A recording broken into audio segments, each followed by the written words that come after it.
celle que vous entendez là et que vous écoutez attentivement, eh bien, en quelques 5 ans, elle s'est imposée comme l'une des voix incontournables de la nouvelle scène française.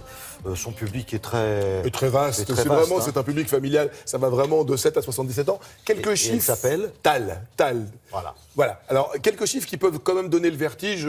Effectivement, premier album 2011. À ce jour, elle a vendu près de 2 millions d'albums. 3 albums en tout, c'est vraiment pas mal. 400 millions de vues sur les chaînes du web. Je crois que c'est un genre de record pour une artiste française. 4 millions de followers, de gens qui la suivent sur les réseaux sociaux. C'est vraiment quelqu'un qui est extrêmement suivi, dont le public est extrêmement présent. Elle lui rend bien, d'ailleurs, à ce public. Elle sort de scène au bout de 2 heures où elle est complètement rincée. Elle prend le temps de signer tous les programmes et tous les albums pour toutes les petites filles qui sont là et qui rêvent de la rencontrer. C'est une pro. C'est vraiment un conte de fées. C'est l'histoire de quelqu'un... Tal Benezri, de son vrai nom, qui est né donc en Israël, qui a vécu en France, dans une famille de musiciens. Sa maman, Semazar, est une chanteuse de world music, une chanteuse d'origine yéménite, extrêmement connue et en Israël et dans toute la diaspora juive. La petite, donc, a vraiment grandi, vraiment dans le biberon. Il y avait de la musique, il y avait de la danse. Et puis voilà, 2011, elle rencontre une maison de disques. Elle chante... Dans un petit bar, piano-voix, elle chante des standards de Alicia Keys. On la repère. Quelques temps après, la maison de disque la met en première partie de Alicia Keys, au Palais des Sports. Elle met le feu. Elle fait la première partie de Christophe Maé. La suite, vous la connaissez. Nous étions à Longjumeau pour aller la voir. Théâtre de Longjumeau, plein à craquer. Et vous allez voir, un artiste prend toute son ampleur sur scène. Moi, je ne l'avais jamais vu sur scène. Si, on l'avait rencontré il y a 3 ans. Et ben, ça s'est bonifié encore. Regardez, Tal sur scène.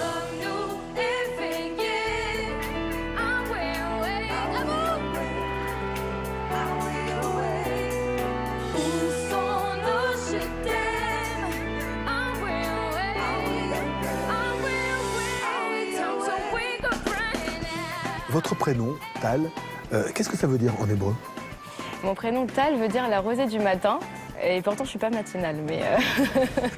J'ai trouvé le sens de la raison qui m'entrait à chaque pas sur le devant de la scène. La tournée, pour vous, c'est synonyme de quoi? La tournée, pour moi, c'est synonyme de vital. C'est vital pour moi. Et j'ai vraiment ça depuis toute petite. Depuis l'âge de 3 ans, j'ai toujours voulu monter sur des tables, prendre la télécommande en guise de micro et faire le show. J'ai toujours eu ça en moi, en fait. J'ai trouvé le sens de la raison qui m'entrait à chaque pas sur le devant de la scène. Je sais que vous avez grandi dans un univers musical. Est-ce que la carrière de chanteuse de world music de votre maman, Semazar, est-ce que ça vous a porté aussi? C'est vrai que ma mère est chanteuse, mais toute ma famille est dans la musique. Mon père joue de la guitare, mon frère compose de la musique, j'ai une tante qui chante aussi et qui joue de la percu en même temps, une cousine qui est chanteuse de jazz. Et à la maison, on a toujours chanté, on a toujours fait la fête. Et c'est vrai, le fait de voir ma mère sur scène m'a toujours donné envie de monter sur scène. Et prenons le temps qu'il faut, tout se ralentit, on commence à souffler. Et vos différentes cultures, c'est quoi? C'est la culture yéménite, la culture israélienne? La culture yéménite, la culture israélienne, la culture africaine aussi, qui ne sont pas forcément mes origines, mais qui est une culture qui m'a toujours attirée depuis toute petite. J'aime beaucoup mélanger les styles, et c'est ce que je fais sur scène, musicalement.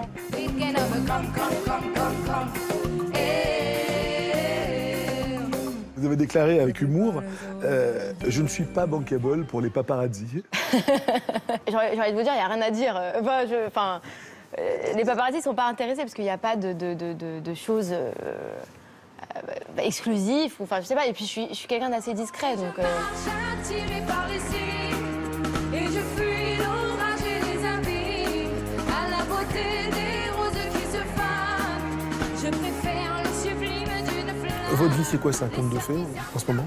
oui, c'est un rêve éveillé et en même temps, encore une fois, on n'a rien sans rien. Donc, j'ai vraiment bossé énormément pour arriver là aujourd'hui. Et c'est pas le succès qui va me permettre de changer ou de prendre la grosse tête. Même si demain j'ai beaucoup plus de fans ou beaucoup plus de succès, je sais que je garderai toujours les pieds sur terre, ça c'est sûr.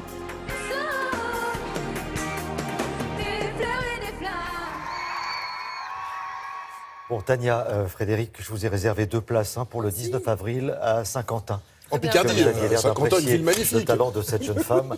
Donc le travail, c'est une... Le boulot. Ouais. Et puis surtout, ce qui est formidable à voir chez cet artiste-là, comme chez tous les grands artistes, tous les futurs très grands comme elle, c'est le plaisir d'être là, le plaisir de faire son métier, le plaisir d'aller à la rencontre du public. Et ça, quand on a ça en soi, ça ne s'arrête jamais. Merci beaucoup. Donc avant d'aller applaudir Tal, mon cher Frédéric, il faut passer par la revue de presse culturelle de Télématin. On y va.